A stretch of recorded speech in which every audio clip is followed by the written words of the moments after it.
them stood a golden cage, imprisoning the most terrifying army in human history. Their limbs were not only shackled, their spirits sealed, but even their mouths were embedded with divine steel forged from ancient cloud iron. Yet, despite enduring for tens of thousands of years, this army remained immortal and indestructible, and they were the Titans, the very beings that even the gods feared, including Zeus himself. Legend has it that at the dawn of humanity, a cataclysmic war broke out in the heavens, ending with the Olympian gods, led by Zeus, emerging victorious. The defeated Titans, however, were imprisoned in the dark abyss of hell, condemned to never rise again, until billions of years later, a masked man wielding the Eperos divine bow suddenly appeared. With divine power, he destroyed the cage that bound the Titans, signaling the reignition of the war between the gods and the rise of the darkest time for humankind. As the awakening of the Titans was sensed, 5 holy lights descended from the sky. These were the gods of Mount Olympus, led by Zeus, confronting their ancient enemies. A massive battle was imminent. Poseidon,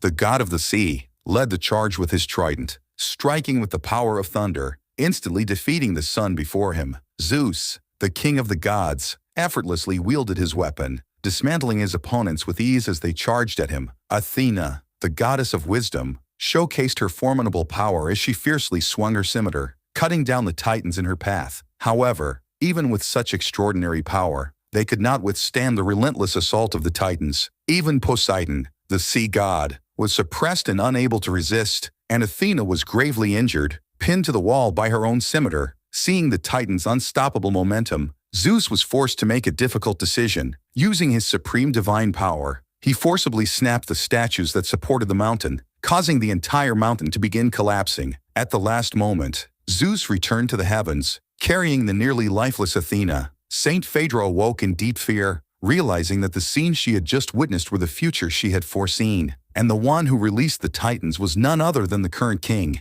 Hyperion. Once, he too had been a devout believer, but when his wife and child succumbed to illness, the gods he had worshipped chose to remain silent. This shattered Hyperion's faith, and he swore to find the Eperos divine bow left behind by the gods and release the imprisoned Titans, so that the gods could experience the taste of despair. Phaedra, who possessed the ability to foresee the future, became key to locating the divine bow. However, by the time the king reached the temple, Phaedra had already escaped. In his fury, Hyperion ruthlessly doused the priest in lamp oil and set him on fire, burning him alive. He then ravaged all of Greece. Those who refused to reveal the prophet's whereabouts were thrown into the copper oil pits, where they were roasted alive. Those soldiers who surrendered, once they lost their use, were also brutally stripped of their lives. Soon, the king's army massacred another village. As the king's soldiers were about to kill his mother, a man named Theseus rushed out, recklessly charging toward them. With the strength to face 1,000 enemies,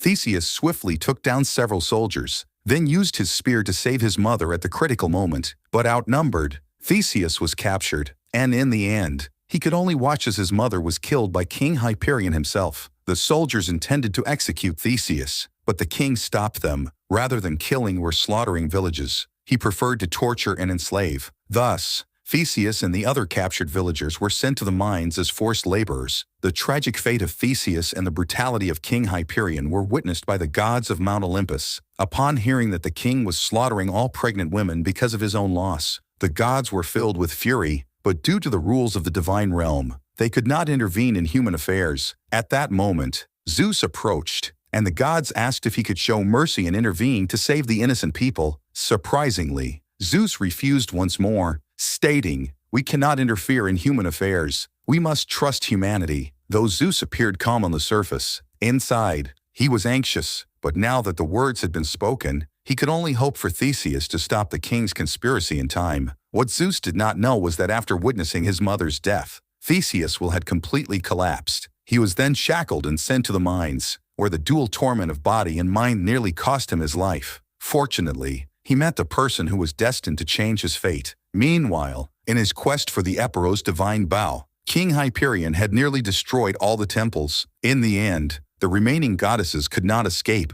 and were captured and imprisoned. Since the king could not yet determine which of them was the prophet, the priestesses' lives were spared for the time being. But while out fetching, Phaedra accidentally bumped into the unconscious Theseus. Her face changed drastically. With her prophetic abilities, Phaedra sensed that this man would soon save the three realms. Taking advantage of the guard's distraction, Phaedra approached Theseus, fed him some water, and encouraged him to stay strong and survive. As night fell, the other three goddesses asked Phaedra if she had foreseen anything. Phaedra replied that she had encountered the one spoken of in prophecy. As planned, the priestesses began reciting sacred verses. Hearing the noise, the guards were overcome by lust and prepared to assault the pure priestesses. Fortunately, the priestesses were well prepared and successfully killed the guards. For the future of Greece, the three goddesses chose to stay behind to delay the soldiers, allowing Phaedra and Theseus to escape. Soon, news of their escape reached King Hyperion. The soldiers rushed to stop them, capturing the three priestesses who had yet to flee. But under the king's interrogation, the three insisted that they were the prophet and refused to reveal the location of the Aperos divine bow. At that moment, a soldier informed the king that one of the priestesses had escaped. Connecting the dots from the three women's statements, the king immediately realized that the one who had fled was the prophet. Furious at missing the location of the divine bow, the king killed the soldier who had failed him with a spear. He then dispatched his most trusted subordinate, Mondragon, to capture the prophet and bring her back. Meanwhile, Theseus and the others, unaware of the danger drawing near, hid in a cliff near the Black Sea, searching for a way to escape. Just then, a merchant ship sailed across the sea, seemingly heading south. The other laborers appeared indifferent, as where they went didn't matter to them, but Phaedra disagreed, feeling that since she could foresee the future, the gods must have a task for her. Theseus, too, refused to go south. He decided to seize the ship and head north to Hyperion's temple camp to avenge his mother's tragic death. Though the other laborers were skeptical, they joined Theseus' cause, believing it would increase their chances of survival. However, they did not expect that many soldiers had already been ambushed aboard the merchant ship. Meanwhile, on Mount Olympus, Athena and her brother Hephaestus were watching Theseus' every move. Seeing that the group was surrounded by soldiers, the siblings could no longer remain passive. Since it was at sea, they called upon Poseidon to act, promising to plead for him later. Poseidon, who already disliked Zeus' indifference, was further persuaded by the siblings' support. He immediately leaped from the heavens into the sea. With Poseidon's trident, a massive wave surged toward the merchant ship. Phaedra, having sensed the danger, quickly pulled the others into a cave along the cliff. The Black Sea's surface was covered in oil, and though they fled quickly, they managed to escape with their lives. Though they were covered in grime, sticking to the principle of ladies first, the men waited until Phaedra was cleaned up before attending to themselves. Theseus, originally a staunch atheist, had his beliefs changed after witnessing Phaedra's prophetic abilities. The merchant ship was destroyed by the wave, and now, Theseus didn't know what to do next. He asked Phaedra, "Have you seen anything else to help us move forward?" Phaedra thought for a moment and replied, "I saw you holding the divine bow and submitting to Hyperion." Theseus claimed that this could never be. Because he had killed his own mother, Phaedra told him he should first personally bury his mother. Phaedra's words made Theseus feel deeply guilty. After hearing her, he followed her advice, returned to the village to bury his mother, and placed her body in the temple. Unexpectedly, at that moment, Theseus noticed something strange about a stone nearby. He fetched tools to break it open and was amazed to find the legendary bow of Apherius hidden inside. Just as Theseus was about to take hold of the bow and test the strength of the beast sent by King Hyperion, the creature appeared and ambushed him. The beast, standing over 2 meters tall, wielded a massive club, and before Theseus could react, his arm was slashed with several deep cuts, and he was then slammed into a wall. Theseus decided to counterattack. He picked up a fallen kitchen knife and aimed for the beast's knee, striking downward. However, the beast's tough skin and thick flesh made Theseus' attack ineffective, only angering the creature further. Fortunately, Theseus was determined and, in the end, using his perseverance and intelligence, he successfully killed the beast and severed its head. Just as Theseus was catching his breath, Phaedra and the others, waiting outside the temple, were ambushed by soldiers under the king's command. Outnumbered, Phaedra was quickly captured. In a moment of crisis, Theseus arrived and quickly drew the bow to shoot. Despite not having a sword, the bow transformed into a glowing arrow at his command. The power of the arrow was so immense that even from hundreds of meters away, it successfully killed the target soldier, thanks to this heroic rescue.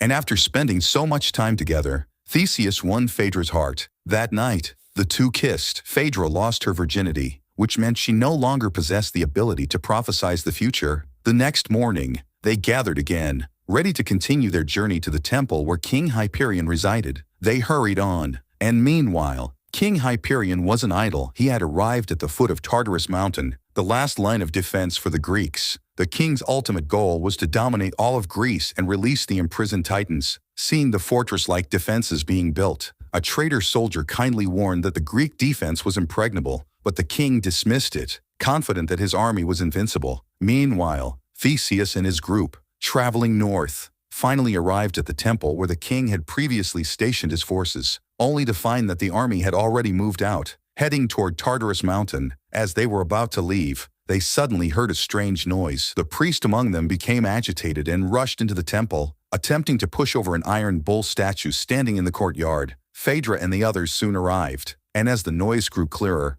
her emotions began to break down. When the iron bull was toppled and opened, they discovered 3 captured priestesses inside. Even in their final moments, they repeatedly spoke the words, "I am the prophet." The fate of the sisters caused Phaedra great pain. Theseus realized that the king's army had not fully retreated and seemed to be waiting for them to walk into a trap. However, the priest, now losing his composure, picked up a knife from the ground and rushed out. Just as Theseus had expected, it was all a trap set by King Hyperion. After they walked right into the trap, Mondragon, a soldier hiding in the shadows, appeared with an army of soldiers, outnumbered. Theseus had his bow knocked away and stolen. Just as he was about to meet his end, the god of fire, Hephaestus, and his sister, Athena, could no longer sit idly by, and they appeared on Earth to join the battle. After Hephaestus dealt with the soldiers, Athena also appeared. She brought magical horses to Theseus and the others, enabling them to travel at the fastest speed to Tartarus Mountain. Otherwise, if the king obtained the divine bow and released the Titans, it would be too late. As soon as she finished speaking, Zeus appeared on Earth. Having learned of the siblings' actions, seeing Zeus' angered expression, Athena immediately knelt and begged for forgiveness, while Hephaestus was unbothered, admitting that he did nothing wrong. In order to set an example, Zeus grabbed his flame whip and killed his own son. Before leaving, Zeus, with some anger, told Theseus that no gods would help them, but he trusted him not to disappoint him. With the help of Athena's magical horses, Theseus and his group quickly reached the base of the Tartarus wall and met with their leader, Helios. Under Helios' guidance, Theseus and Phaedra met the Greek king. However, when they revealed King Hyperion's conspiracy to the Greek king, the king didn't believe them and even planned to make peace with Hyperion. The Greek king's attitude was shaped not only by his atheism but also by his disdain for Theseus' background. Believing that a bastard could not be trusted, seeing that the situation had reached this point, Theseus no longer cared about hierarchy and immediately began to argue with the Greek king. Meanwhile, King Hyperion had obtained the long-desired divine bow and learned about the descent of the gods. To prevent the soldiers from losing morale, the king killed the soldier who knew of this. He then summoned the traitor soldiers who had previously joined him, and from them, he learned of Theseus' origins. Having come from a peasant background himself, the king knew that the Greek king would never accept an illegitimate son born from rape. Thus, King Hyperion decided to use tactics to force Theseus to join his ranks. That night, he sent an emissary with an olive branch to talk to Theseus. Thinking of Phaedra's prophecy, Theseus knew some things were unavoidable, so he agreed to meet with the emissary of King Hyperion. The emissary wasted no time and immediately conveyed the king's desire to recruit Theseus. Theseus asked if the king knew that he had killed his mother. After hearing Theseus' words, the emissary removed his mask, revealing himself to be King Hyperion. The murderer of his mother stood before him, and Theseus eagerly wanted to seek revenge. But the king had already prepared for this. Any movement from Theseus would lead to soldiers drawing their arrows. The king then began to persuade Theseus, telling him that if he joined his army, he would hold a position second only to the king. History would be written by the victors, and the king promised to immortalize Theseus' name. However, faced with the choice of avenging his mother or gaining power, Theseus chose the former. The failure of their negotiations meant that a great battle was about to break out. The battle between Theseus and King Hyperion, the Titans and the Olympians, would leave only 2 winners. Everyone would fight with all their strength, and the battlefield would be drenched in blood. Theseus knew exactly what this battle represented. Upon returning, he ordered the gates to be locked. Helios was hesitant, as the Greek king was right there and had always supported peace. Just then, King Hyperion made a throat-cutting gesture. Theseus immediately thought of his mother and, disregarding the king's wishes, forcefully broke the chains of the gate. But after a moment of reflection, Theseus began to doubt himself, not because he rejected King Hyperion's offer, but because he feared failing the task that Zeus had entrusted to him. Phaedra comforted him after hearing his concerns. Soon, night faded and daylight broke, but the sky seemed unnaturally yellow, as if foretelling something important. King Hyperion and his millions of soldiers had already set up camp outside the city gates, and a great battle was about to begin. The tyrant, holding the divine bow of Apherius, drew it before 100,000 soldiers, charging it with power, and fired an arrow glowing with holy light, breaking the previously impregnable city gates. With that single shot, the courage of the Greek soldiers, who had only just gathered their strength, shattered. They panicked and began retreating. Seeing the advancing enemy forces, the Greek soldiers dropped their shields and swords, preparing to surrender. Realizing that defeat was inevitable, Theseus stepped forward to rally their spirits, but the soldiers seemed uninterested in his words. However, through Theseus' relentless encouragement, the Greek soldiers' resolve was reignited. They picked up the weapons lying on the ground and prepared to fight. Outside the city, King Hyperion saw his opportunity and ordered his forces to launch a full-scale assault. Millions of soldiers surged toward the breach in the city wall. Theseus led the charge. Fighting fiercely in the narrow alleyways with the enemy, the soldiers clashed in a brutal battle. And although outnumbered, the Greek soldiers fought with fierce determination. They vowed to defend their country's last line of defense with their shields and blood. However, King Hyperion did not join the battle. Instead, he seized the opportunity to behead the Greek king and then rushed to the temple holding the Titans. There,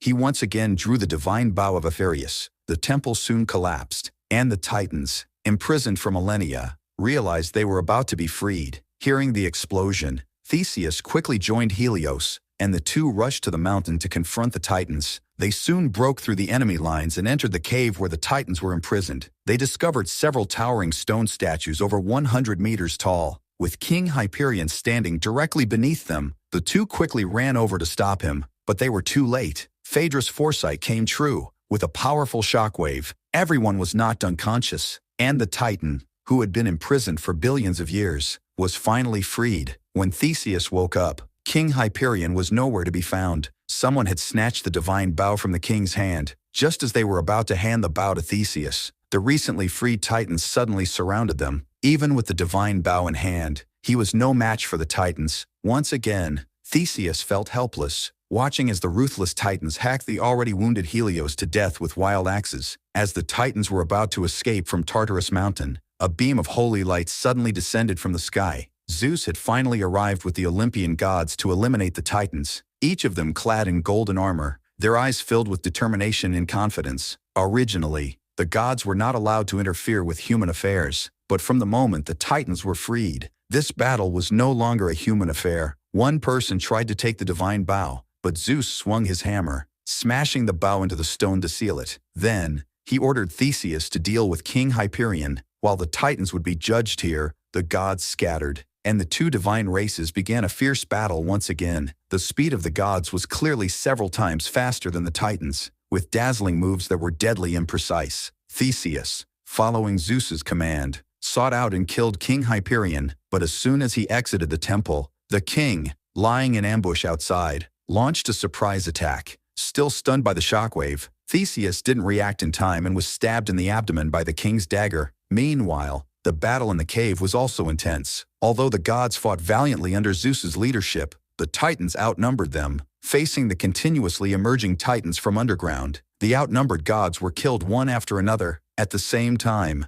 Theseus and King Hyperion would face their final showdown. Though Theseus had been stabbed several times in the abdomen, he didn't give up. His thirst for vengeance fueled him as he ignored the pain and jumped back to his feet. King Hyperion thought victory was assured, but he hadn't expected Theseus to suddenly unleash such powerful strength. After a struggle, Theseus, seizing the moment when the king was distracted, secretly hid a shard in his hand. When the king came closer, Theseus drove the shard with his foot, then grabbed the dagger and stabbed it into the king's body. With the king's death, full of unwillingness in his eyes, Theseus finally avenged his mother's death. On Zeus's side, things were not going well. Although the gods had magnificent skills, the disparity in strength between the two sides was too great. Faced with the continuous siege by the Titans, even Athena met a tragic end at the hands of the Titans. Watching his children die, Zeus's heart was filled with immense grief. No matter what, he couldn't allow the Titans to escape Tartarus, but fighting alone was no longer an option. So, Zeus played his last card. He went to the top of the prison and pulled up two chains connected to the mountain. preparing to seal the Titans once more. The massive tremor soon attracted the attention of both sides in battle. At this point, both sides had no concern for victory or defeat and scattered to flee. Just before Tartarus Mountain collapsed, Zeus carried his deceased daughter Athena and returned to the divine realm. But he didn't forget the severely wounded Theseus. After the war ended, Theseus's salvation of the human world was immortalized in the sculptures of the temple. Going to the divine realm meant the death of the mortal body, but to ensure Theseus's bloodline continued, Zeus gave him a gift. Soon after, Phaedra gave birth to a son and named him Acamas. Acamas inherited his mother's gift, able to foresee the future by touch. Looking at the huge sculpture in front of him, Acamas reached out and touched it. He soon saw a terrifying vision of an even more brutal war in the near future. At that moment, a voice came from beside him, none other than Zeus, who had disguised himself as an old man to guide Theseus for many years. Theseus's task was complete, but Acamas's had just begun.